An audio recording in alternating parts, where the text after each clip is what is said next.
মারা তো আসলে জান্নাতের গাছ। মায়ের সামনে তো কেউই কিছুই না, মা সবচেয়ে বড়। 2020 সালে আমার বাবাকে হারিয়েছি করোনায়। আমি আসলে ড্যাডিজ গার্ল, আমার বাবার মেয়ে। আসলে আমার মার এত ত্যাগ, কিন্তু ওই যে মেয়েরা যে বাবার প্রতি একটা টান থাকে, সেই টান থেকেই বোধহয় আমার বাবাকে সবচেয়ে বেশি আমি ভাবতাম যে ভালোবাসি। আমার বাবার জন্য আমি কিছুই করতে পারিনি, সব সন্তানের মতোই আমার আক্ষেপ। এবং আমার এখনও মনে হয় আমি আমার মার জন্যও কিছু করতে পারিনি কোনো দিন। তো আজকের এই উদ্যোগ কিংবা আজকের এই সম্মানটা আমি আমার জীবনের শ্রেষ্ঠ অর্জন হিসেবে মনে করছি, যে আমার মাকে এটুকু আমি দিতে পারছি। আমি আবারও ধন্যবাদ জানাই আপনাদের সবাইকে। আজকে স্পটলাইট আমার উপরে না, আমি আজকে কেউ না। আমি পৃথিবীর রাজাও আজকে কেউ না। মায়ের সামনে তো কেউই কিছুই না, মা সবচেয়ে বড়। তো আমার সব স্পটলাইট আজকে আমার মার ওপর।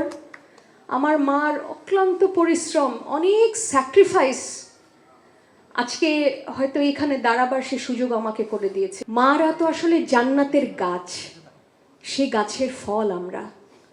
আমরা আমাদের সর্বটুকু দিয়ে মানুষকে যে মিঠাসটা দেই বা সবার মধ্যে যে আনন্দটা ছড়াই, সে নির্যাস, সে প্রকৃত জিনিসটা হচ্ছে মা। হ্যাঁ, বাবার অনেক অবদান থাকে সন্তানের কাছে, কিন্তু বায়োলজিক্যালি, সোশ্যালি, ইমোশনালি 23 ক্রোমোজোম হলেও মার প্রভাব আসলে অনেক বেশি থাকে সন্তানের প্রতি। আমি ভীষণ গর্বিত একজন সন্তান আজকে। আমার মাকে আমি আজকে হয়তো এই মা দিবসে কিছুটা আনন্দ দিতে পেরেছি।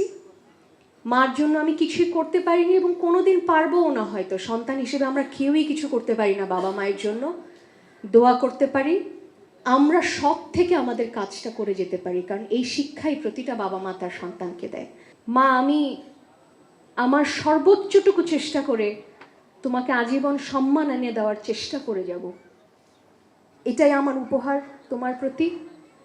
আর মার কথা ভাবলে একটা গান আমার এত মনে পড়ে, তুমি যেদিন থাকবে না মা, সেদিন আমার হবে কি, সুখে থাকি দুঃখে থাকি, কাহার আসবে যাবে কি। এই জগতে আসলে মায়ের চেয়ে বড়, মায়ের চেয়ে আপন কেউই নাই।